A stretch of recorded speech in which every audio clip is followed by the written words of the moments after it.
그러면 이제 독서 영역이 무엇인지에 대해서 수능 독서 영역 아니면 뭐 다른 독서 시험이 무엇인지에 대해서 살펴보도록 하겠습니다. 독서 영역이 뭔지는 사실 대충 다들 알고 계실 거예요. 교수님이 제시문을 쓰시고 그 제시문을 수험생들이 읽고 이해를 합니다. 그리고 이해한 거를 바탕으로 이제 제시문에 딸린 문제를 푸는 거죠. 그리고 독서 영역 강사들이 됐든 학교 선생님이 됐든 아니면 사실 학생들이 됐든 당연한 이야기들은 알고 있어요. 제시문을 이해할 때 어떻게 해야 되지? 제시문의 논리를 파악해야 돼. 다 아는 이야기입니다. 그리고 문제를 풀 때는 어떻게 해야 되지? 문제 출제자의 의도를 파악해야 돼. 거의 다 아는 이야기입니다. 사실 중학생, 초등학생들도 알고 있을 거예요. 그런데 많은 수업들이 안타깝게도 논리, 의도, 출제자의 의도 이런 거를 강조를 하는데 추상적으로만 강조를 해왔던 것 같습니다. 많은 경우에. 근데 학생들은 아니 논리, 의도가 중요한 건 아는데 이거를 구체적으로 파악하려고 하기엔 어렵다. 추상적으로만 강조하면은 내가 그게 뭔지를 알 수 없잖아 라고 당연히 질문을 할 수밖에 없습니다. 그래서 이제 그게 구체적으로 뭔지에 대해서 질문을 해봐야 되는데 저는 그것에 대한 답이 목차라고 생각합니다. 이게 지금 수능에 대해서 수능 국어 영역에 대해서 이야기를 하고는 있는데 근데 수능의 독서는 그냥 독서랑 완전 다른 거라고 생각하면 안 돼요. 만약에 그러면 그 시험이 잘못된 거겠죠. 이 독서도 결국에 책을 누가 잘 읽을 수 있는지를 파악하는 거거든요. 그러면 책의 본질을 파악해야 됩니다. 그러면은 그 책의 본질이 뭐냐? 모든 책에 공통되는 요소가 뭐냐? 이제 책을 보면은 수영도, 마인드맵, 표 이런 거 없는 책이 대부분입니다. 하지만 모든 책에 반드시 공통적으로 있는 게 있습니다. 그게 바로 목차입니다. 목차가 중요합니다. 그리고 특히 수험 국어에서는 목차가 더 중요한데요. 왜냐하면은 목차가 제시문의 논리의 뼈대, 추상적인 논리의 구체적인 뼈가 목차고요. 추상적인 출제자의 의도를 이제 보면은 구체적으로는 이게 뭐냐라고 하면은 목차가 결국에 출제자의 생각 방식, 출제자의 뇌입니다. 목차는 논리의 뼈고 출제자의 뇌입니다. 저는 이 부분을 굉장히 강조합니다. 그리고 특히 이제 교수님들, 시험 출제하는 교수님들은 더 목차를 강조하셔요. 왜냐하면은 이분들은 목차에 살고 목차에 죽는 분들입니다.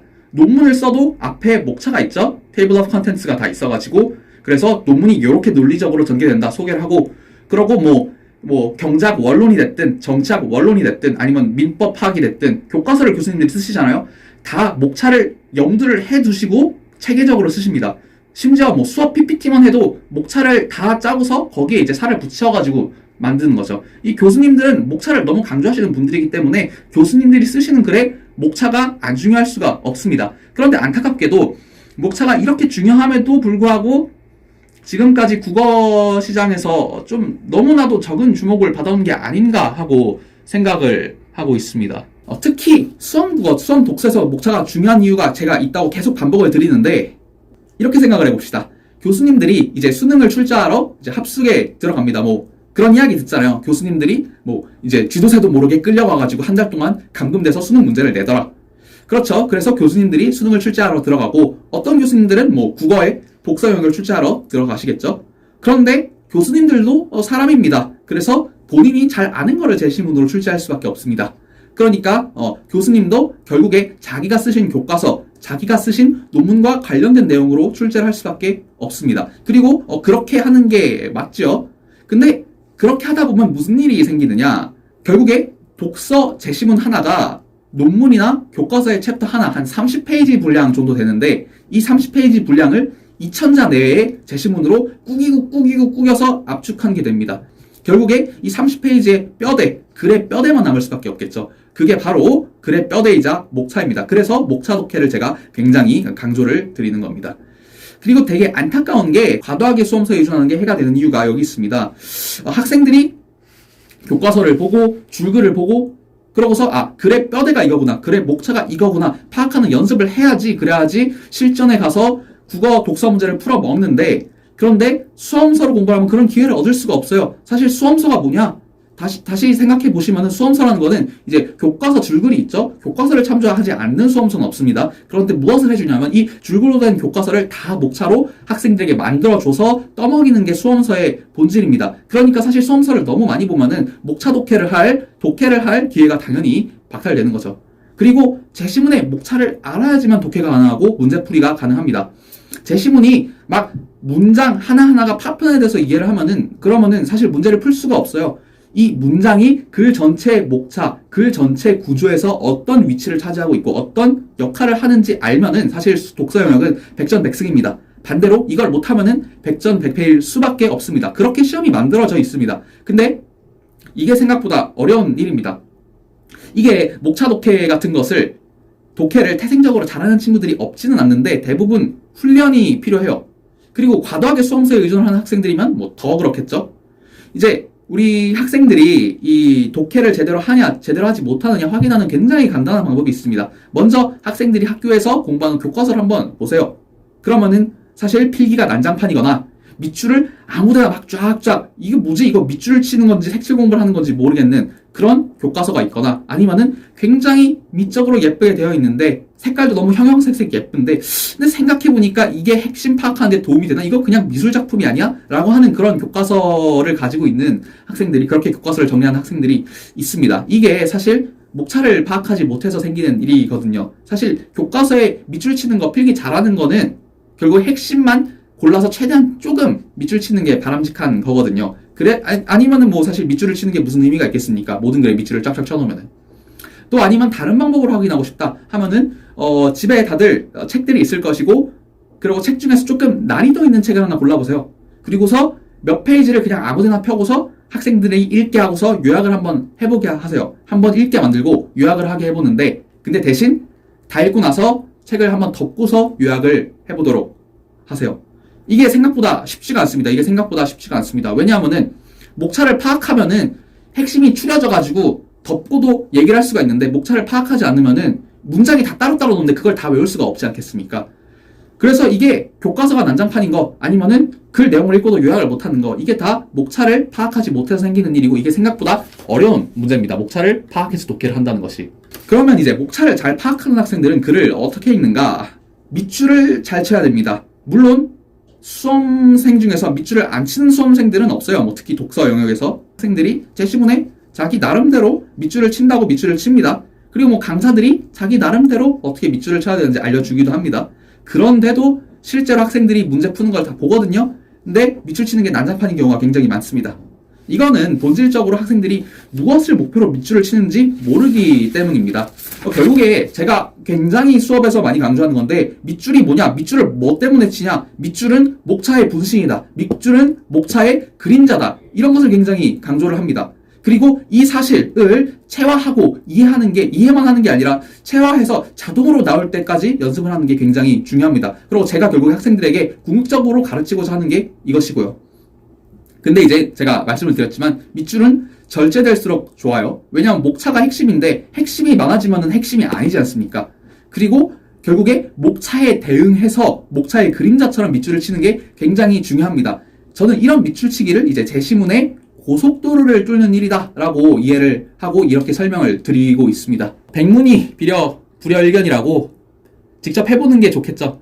한참 전에 입시를 하신 학부모님들에게는 다소 죄송스럽습니다만, 우리 학생들, 우리 수험생들은 수능 시험 치기 전에는 이 정도 난이도, 이 정도 길이의 글은 한 35초, 아무리 늦어도 50초 안에는 읽어야지 무난하게 1등급을 받을 수 있습니다. 굉장히 어렵죠, 생각보다.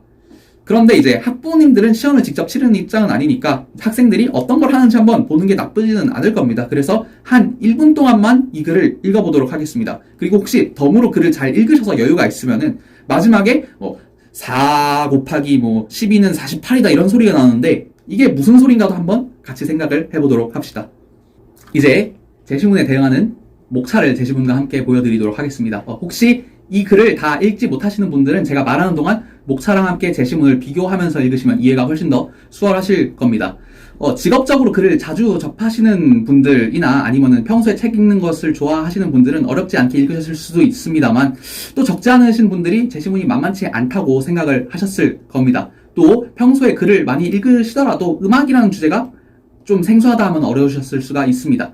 그런데 우리 학생들은 원하는 대학에 가기 위해서 이런 난이도의 글들을 밥 먹듯이 읽어내야 됩니다.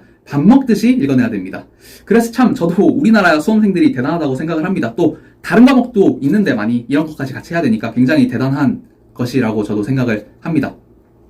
이왕 말한 김에 4 곱하기 12가 48이라고 제가 이야기를 했었는데 막판에 그런 얘기가 있죠. 이게 무슨 말인지 한번 봅시다. 근데 이게 사실 목차랑 같이 보면 굉장히 쉬우실 거예요. 뭐 음열의 종류가 뭐 4개가 있다라고 하는데 사실 목차를 파악해 보면은 기본 음열이라는 게 있고 그 기본 음열에 전위, 역행, 역행전위 뭐시기 해서 기본이 하나 그리고 파생된 음열이 3개에서 1 플러스 3에서 4가 나오는구나. 이제 한 옥타브 안에 12개의 음이 배열되는데 그 12개의 음에서 첫 번째 음을 고르면은 이게 원형으로 되어 있으니까 나머지는 뭐 자동으로 결정되는구나. 그러니까 12 해서 12 곱하기 4는 48.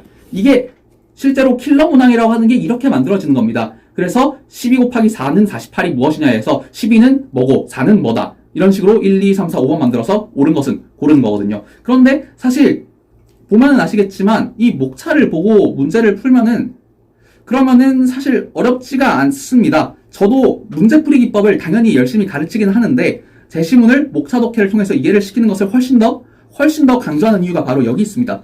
사실 제시문을 왼쪽에 있는 제시문을 오른쪽으로 목차하면 어려운 게 없습니다. 그 이유로는 내신이랑 똑같아요. 그 이유로는 우리 학생들이 수험서를 보고 내신 문제를 푸는 거랑 차이가 없습니다. 그래서 중요한 것은 제시문을 보고 목차를 만들어내는 게 중요합니다. 사실 그거 하고서는 그 다음은 내신이랑 똑같아요.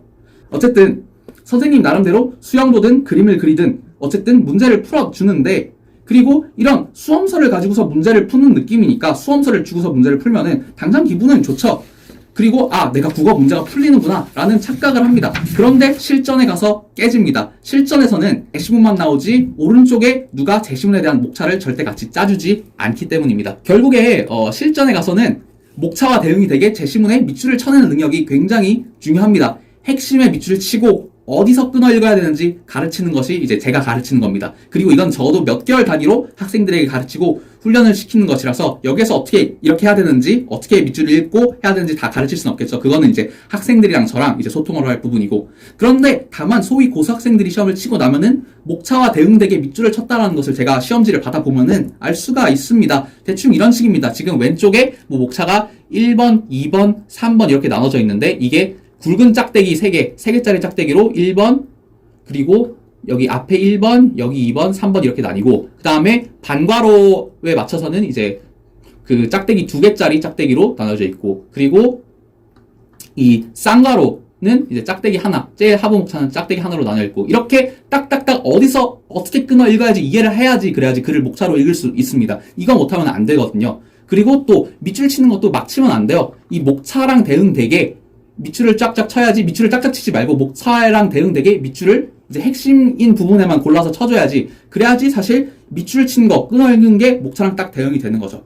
그리고 이제 사실 목차랑 밑줄이랑 비교하면은 이제 밑줄이 목차의 그림자라는 말이 무슨 말인지 아실 겁니다. 그리고 이렇게 목차에 대응되게 밑줄을 치고 나면은 다음에 볼 때는 1분 걸렸던 거 10초 정도면 충분히 제시문을 다시 다 읽을 수 있고요. 사실 이렇게 구조화를 시키면은 대충 기억이 나서 다시 제시문을 볼 필요도 없습니다. 그래서 제가 강조한 게 목차에 대응되는 제시문 밑줄치기가 제시문의 고속도로를 경부고속도로를 뚫는 것처럼 고속도로를 뚫는 거다라고 강조를 하는 겁니다. 물론 나중에 독해 실력이 늘고 익숙한 주제가 나오거나 하면은 밑줄을 좀 줄여놓으면 됩니다. 학생들이.